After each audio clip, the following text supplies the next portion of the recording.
Hello everyone, welcome back to Knock Knock AR Education, and I hope all of you are doing good.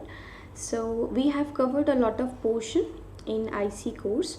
Today we are going to focus on a topic that is triple integral or triple integration.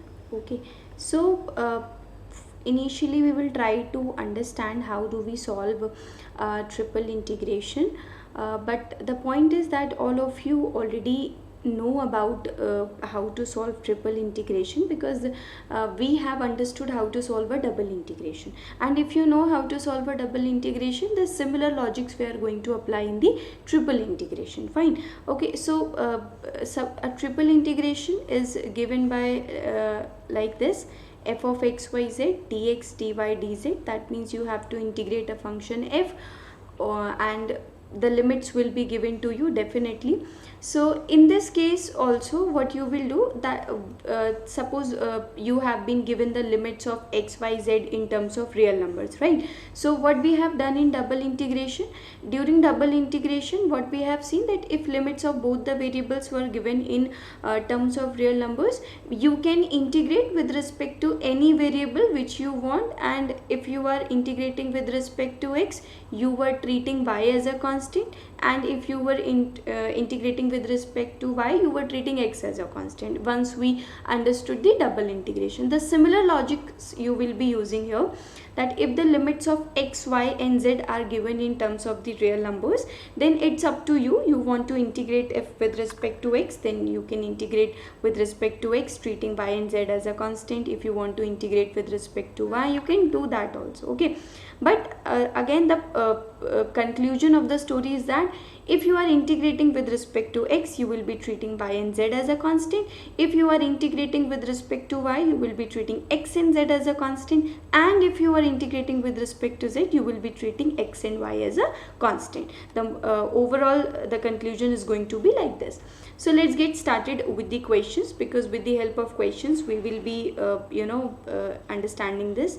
Suppose you have been given a integral 0 to 1, then you have 0 to 2, and then you have 1 to 2 x square yz dx dy dz. Okay, this is the question. So you just think it like, okay, this is a double integration that we were doing in the previous sessions. Okay, so in this case you can see that this is the limit of x, this is the limit of y, and this is the limit of z, and the limit of all the three variables is given in terms of real numbers. It means you can integrate with respect to any variable initially that you want. So what we are doing, we are just integrating it with respect to z. Okay, so we are keeping x and y as it is. So now if we are integrating with respect to z, what we will be doing, we will be treating x and y as a constant. So it will be z square by 2, then 1 to 2 you have dx dy. Then what will happen over here, 0 to 1, then 0 to 2, and it will be 4 minus 1, that is 3 by 2 x square y dx dy. Now you see, as I have explained you in double integration, that double integration is actually solving a single integration problem, because you are integrating at a time, you are integrating one integral, right? So in this case also, this triple integral was like, you were initially integrating a double integral, then you were integrating a single integral, so process remains same. Now this we have learnt in our previous sessions. 3 by 2, you can integrate with respect to either x or with respect to y. Why? Because the limit of both the variables is in real numbers. So suppose we are integrating with respect to y, so we will be dealing x as a constant. It will be y square by 2, 0 to 2, it has dx. So what it will be, this will be 4 minus 0, that is 4 by 2, so 2 aa jayega, it will get cancelled out, you will get 3, 0 to 1 x square dx, and now it is very easy, it will be x cube by 3, we have already a 3 over here, 0 to 1, so answer came out to be 1. So that was like this. Okay, because this is the first question, I'll be telling you other ways also, like we did in double integration. Okay, what we are doing, suppose you want to integrate with respect to y first. And why we can integrate with respect to any variable, I told you, because the limits are given in terms of real numbers. So what you will do, you will keep your x and z as constant. So it will be like this, y square by 2, then you have 0 to 2 and you have dx dz. Fine. Then what you are getting, 0 to 1, then 1 to 2, and this is going to be 4 minus 0 by 2, that is going to be 2 x square z dx dz. Again you have option. It's up to you with respect to which variable you want to integrate first. Suppose you are doing it with respect to x, so what it will be, you will be treating, you are doing it with respect to z, so you will be treating x as a constant, so it will be z square by 2, then 1 to 2 dx. So it is going to be 4 minus 1, 3 by 2, 3 you will get because 2 will get cancelled out, and you are getting x square dx. See, we are getting the same thing. Okay, so in a similar way, if you want to integrate it initially with respect to x, you can do that also. So the conclusion is that if you know how to solve a double integration, it will be very easy for you to understand how to solve a triple integration, because the concepts we are using are same, right? Let's take another question. Suppose we have 0 to 1, then 0 to 1, again 0 to 1, e raised to the power x plus y plus z dx dy dz. Okay. If you remember, I told you one concept, that if the function that is being mentioned over here, in case of double integration, I have told you that if this function can be explicitly expressed as the product of a function of x and function of y, then what you can do, suppose this is the limit of x and this is the limit of y, you can very easily separate it like this. You can individually do the differentiation and then you can multiply the result. Okay, the similar logic is applicable here also. If this function can be explicitly expressed as a product of the function of x and function of y and function of z. Okay, so what you can do, you can apply the same logic. Suppose this was the limit of x, y and z.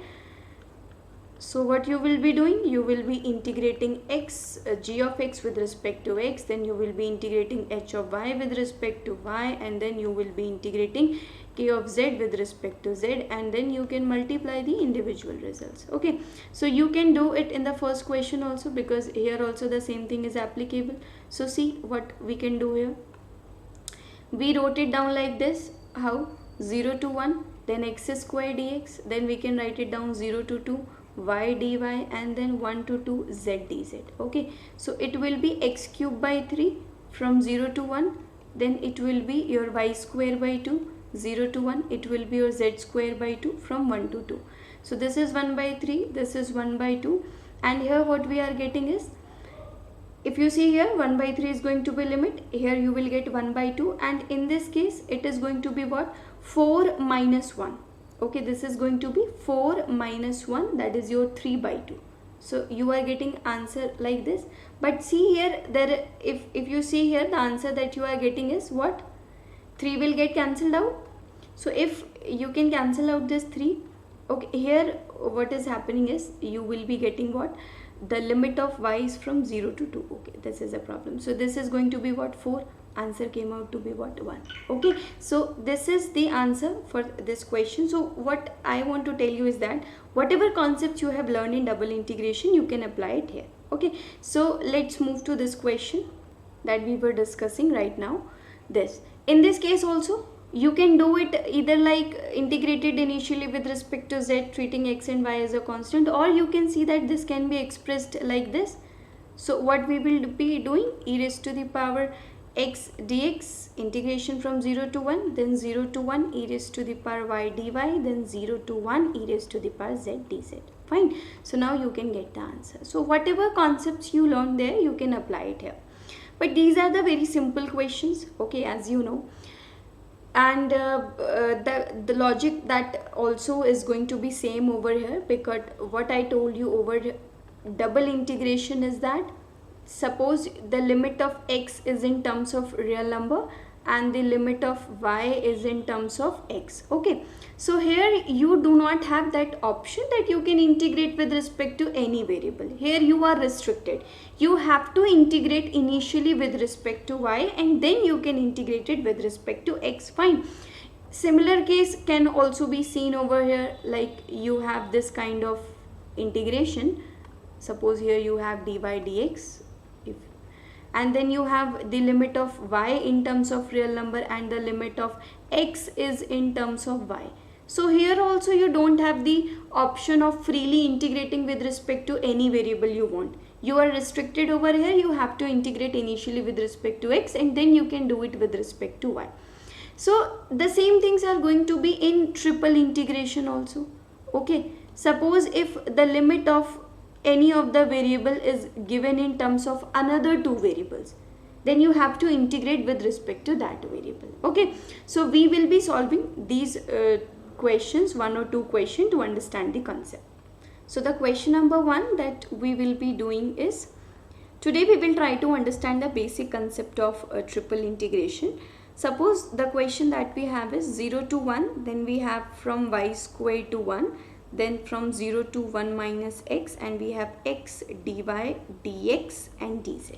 Okay, now you see here the limit of y is given from 0 to 1, the limit of x is given from y square to where 1, and the limit of z is given from where to where 0 to 1 minus x. अब यहाँ पे कुछ चीज़ें हमें समझनी पड़ेंगी, ठीक है। आप देखो पहले यहाँ पे y के रिस्पेक्ट में नहीं कर सकते हो, क्यों? क्योंकि अगर आपने पहले y के रिस्पेक्ट में कर दिया तो जब आप x के रिस्पेक्ट में इंटीग्रेट करोगे दोबारा, तो वहाँ पे तो आपको y का फंक्शन मिल जाएगा, फिर आंसर गलत हो जाएगा, क्योंकि आंसर तो एक रियल नंबर ही आना है यहाँ पे हमारे पास।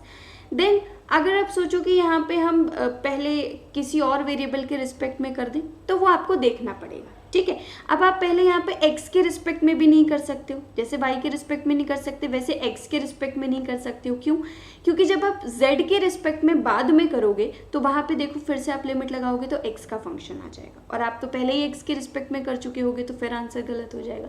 सो that means sometimes you have to observe in the question that with respect to which variable I will be integrating. Okay, suppose यहाँ पे आपको दिख रहा है कि z की limit in terms of x है, तो हम पहले z के रिस्पेक्ट में करेंगे तो x का फंक्शन आएगा, फिर हम x के रिस्पेक्ट में करेंगे पर x की limit in terms of y है, तो इंटीग्रेट करने के बाद y का फंक्शन आएगा, और फिर y की limit in terms of real number है तो लास्ट में हम जाके y के रिस्पेक्ट में करेंगे, ठीक है। So 0 to 1, then you have y square to 1।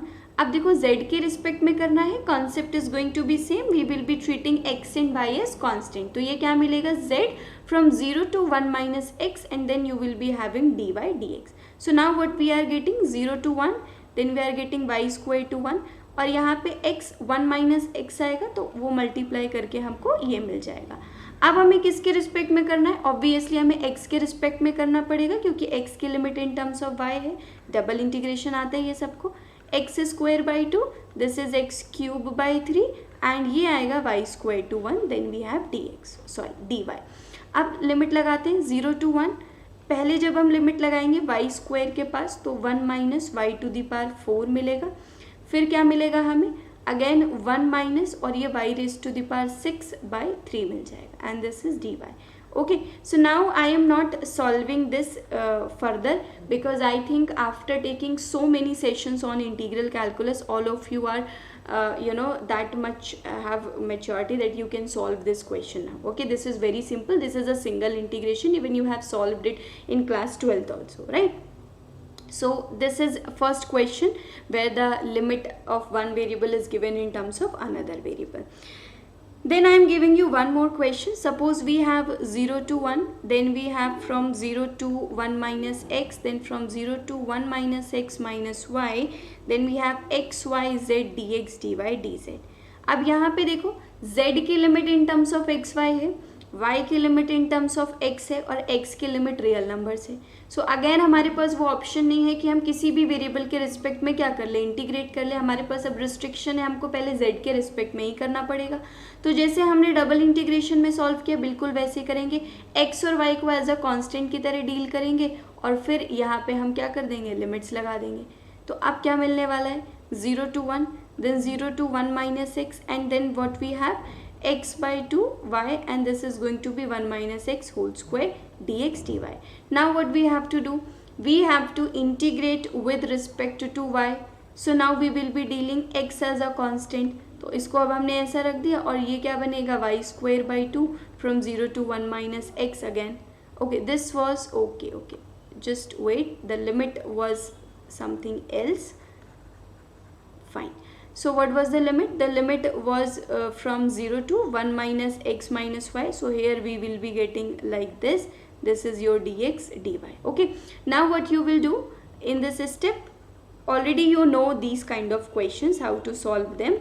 What you will do, you will just integrate it initially with respect to y, and you will treat x as a constant. So for that what you will do, you will just you can open this square, right, and then you can multiply this y, and then what you will be doing, you will be integrating with respect to y, और फिर आप क्या कर सकते हो, यहाँ पे limit लगा सकते हो. ठीक है.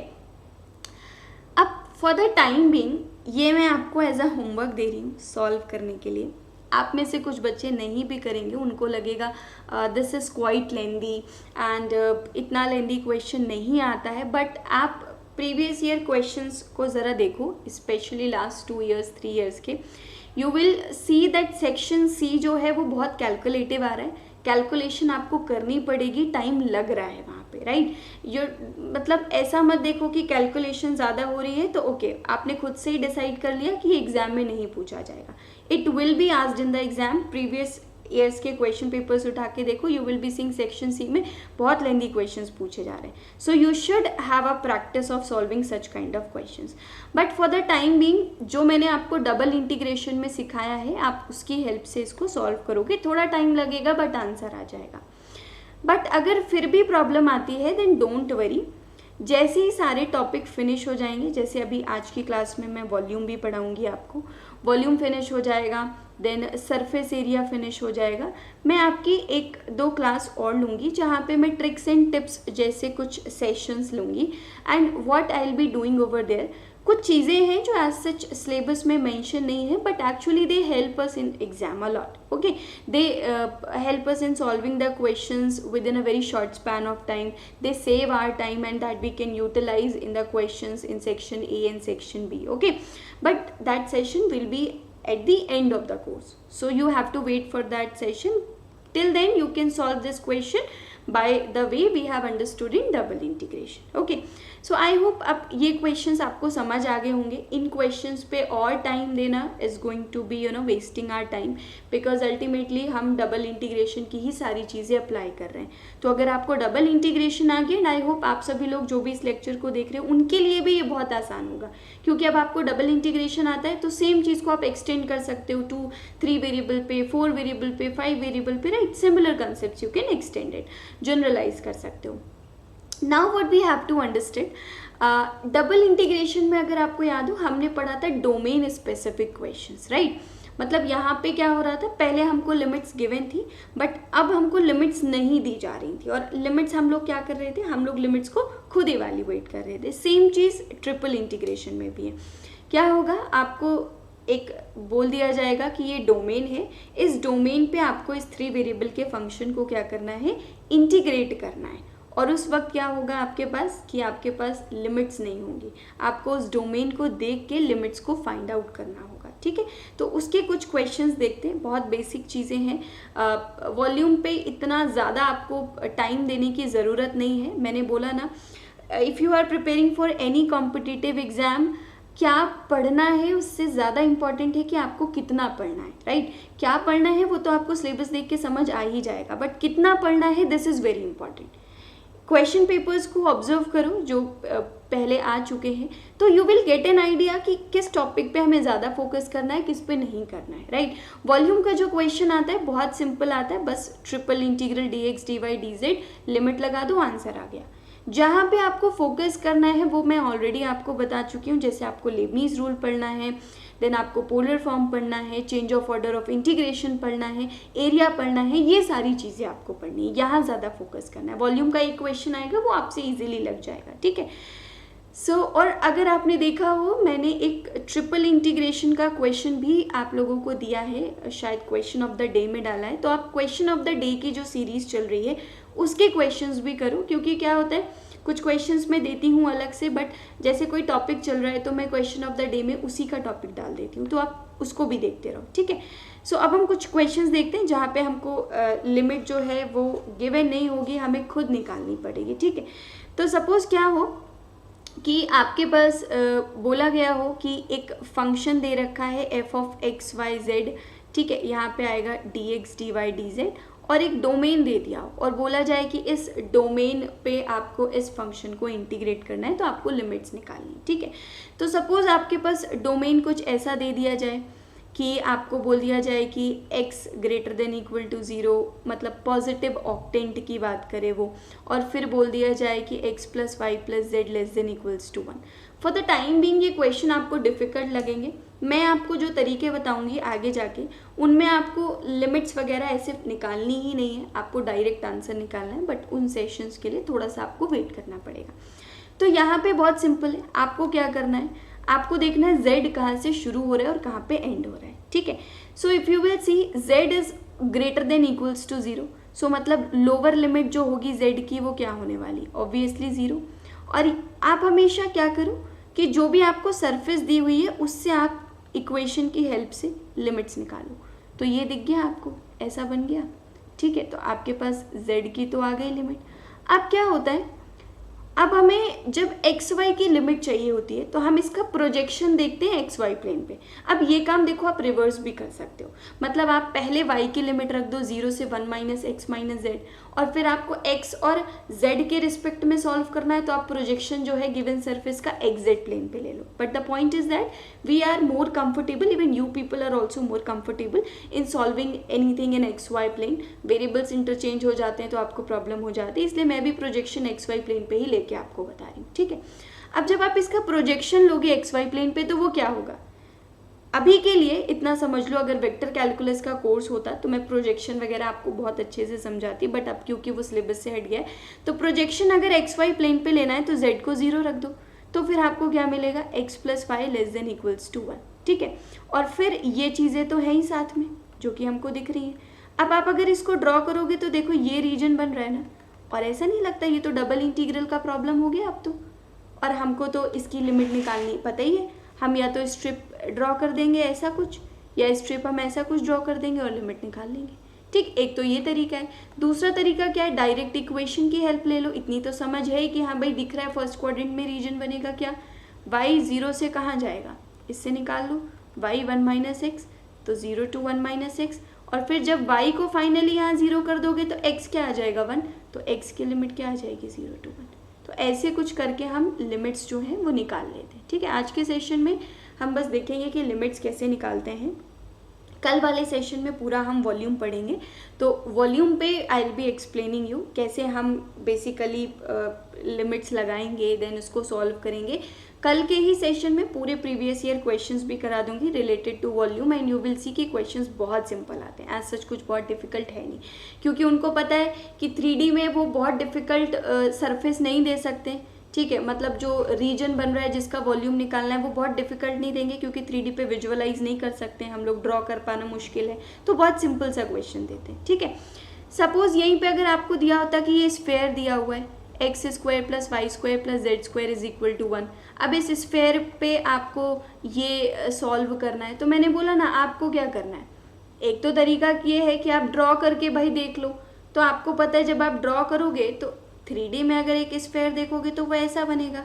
अब आप जब देखोगे कोई स्ट्रिप ड्रॉ करोगे तो वो z नेगेटिव एक्सिस से पॉजिटिव z एक्सिस पे जा रहा है, अल्टीमेटली उसके लिए क्या करना है, इक्वेशन की हेल्प ले लो। ठीक है, ड्रॉ करने से अच्छा you take help of the equation. z की आप देखो दो वैल्यूज आ रही है, plus minus square root of 1 minus x square minus Y square, तो ऑब्वियस सी बात है हमें बॉटम टू टॉप जाना होता है, तो हम कहाँ से जाएंगे, square root of 1 minus x square minus Y square से square root of 1 minus x square minus Y square. Then मैंने बोला इसका प्रोजेक्शन ले लो, आप प्रोजेक्शन कहाँ लोगे, एक्स वाई प्लेन पे, तो मतलब z को 0 कर दो, क्या मिला X square plus Y square is equal to 1। अब क्या करोगे आप, अब आप y की लिमिट रख दोगे, और y की लिमिट अब आप कैसे रखोगे, y की लिमिट ऐसे रखोगे, कहाँ से कहाँ, square root of 1 minus x square से माइनस से प्लस तक, क्योंकि अब आप यहाँ से y की दो वैल्यूज़ निकालोगे कि नहीं निकालोगे, तो आप क्या करोगे, बॉटम टू टॉप जाओगे, ये लग गया। अब यहाँ पे y को 0 कर दो, X square is equal to 1 plus minus 1 आ रहा है, मतलब x की लिमिट क्या है, -1 to 1 जा रही है। तो बहुत सिंपल है, इक्वेशन की हेल्प लो, लिमिट निकालो, आंसर आपका आ जाएगा, और जो भी फंक्शन है वो यहाँ पे रख दो। बट आप अगर एक चीज़ ऑब्जर्व कर पा रहे हो यहाँ से, ये चीज़ें बहुत कॉम्प्लिकेटेड होती जा रही हैं। आप देखो इतनी लिमिट अगर सॉल्व करने बैठेंगे एग्जाम में तब तो फिर हम यही कर पाएंगे ना, फिर तो और कुछ बचेगा ही नहीं हमारे पास करने को। तो इस प्रॉब्लम से डील करने का जो तरीका है वो भी मैं आपको कल सिखाऊंगी, ठीक है। आपने शायद देखा भी होगा डिरिचलेट थ्योरम वगैरह, आईसी में आपने अगर पढ़ा होगा, इनकी हेल्प से क्वेश्चन बहुत आसान हो जाता है, ठीक है। तो उसका भी मैं सेशन लूँगी, बट उसके लिए थोड़ा इंतज़ार करना पड़ेगा। उसके बाद सपोज़ आपको बोल दिया जाए कि आपके पास एक एलिप्सॉइड दे दिया जाए, ठीक है, ऐसा कुछ, या हाइपरबोलॉइड दे दिया जाए, ऐसा कुछ दे दिया जाए, तो तब आप क्या करोगे? अगेन मैंने बोला ना, सिमिलर लॉजिक है, लिमिट निकालनी। z की लिमिट निकालो, आप क्या आएगी? Plus minus c times square root of 1 minus x square by a square minus Y square by b square. z को ज़ीरो कर दो, y की वैल्यू निकाल लो, plus minus b square root of 1 minus x square by a square. Y को zero कर दो, x की वैल्यू क्या प्लस माइनस ए आ जाएगी। लगा दो लिमिट आप माइनस से प्लस तक जाते हुए ऐसे, ठीक है, आंसर आ जाएगा। तो ये एक ब्रीफ, बहुत शॉर्ट काइंड ऑफ डिस्क्रिप्शन था ट्रिपल इंटीग्रल्स के लिए, ठीक है। सो आप इनको इजीली सॉल्व कर सकते हो, एज सच कोई बहुत बड़ी प्रॉब्लम नहीं, मैंने आपको लिमिट निकालना भी सिखा दिया है, ठीक है। अब आपको क्या करना है, अगर आप में से बहुत सारे बच्चे जो टेलीग्राम ग्रुप पे हमारे नहीं जुड़े हुए हैं, वो डिस्क्रिप्शन बॉक्स में टेलीग्राम ग्रुप का जो लिंक है उससे ज्वाइन कर लें, ठीक है। आज मैं आपको एक वहाँ पे शीट प्रोवाइड करूँगी जहाँ पे कुछ क्वेश्चंस होंगे related to volume, right, volume, और you can say triple integration. कुछ बेसिक क्वेश्चंस होंगे जहाँ पे आपको ट्रिपल इंटीग्रेशन सॉल्व करना होगा, ठीक है, फॉर द प्रैक्टिस पर्पस। मैंने आपको कॉन्सेप्ट यहाँ बहुत शॉर्ट वे में बता दिया, क्योंकि हम डबल इंटीग्रेशन सीख चुके हैं, तो अब हमारे लिए ये बहुत आसान है, ठीक है। अब जैसे मैंने यहाँ पे आपको लिमिट निकालना सिखा दिया है, तो वो भी आपको पता है, तो कुछ क्वेश्चंस मैं आपको वहाँ पे दूंगी। If you want and if you feel like you want to do practice, you can use those questions as a practice sheet. So all those students who have not joined the Telegram channel yet, do join that channel. Today at 7 p.m. or 8 p.m. I'll be sharing a practice sheet with all of you, and you can use that sheet for practicing the questions related to triple integration. And then tomorrow we will be finishing our volume part along with all the previous year questions, and then I'll be telling you all those tricks and tips that we will be using to solve these triple integrations in a short span of time and with less complexity. Okay, so for today that's it. Thank you so much.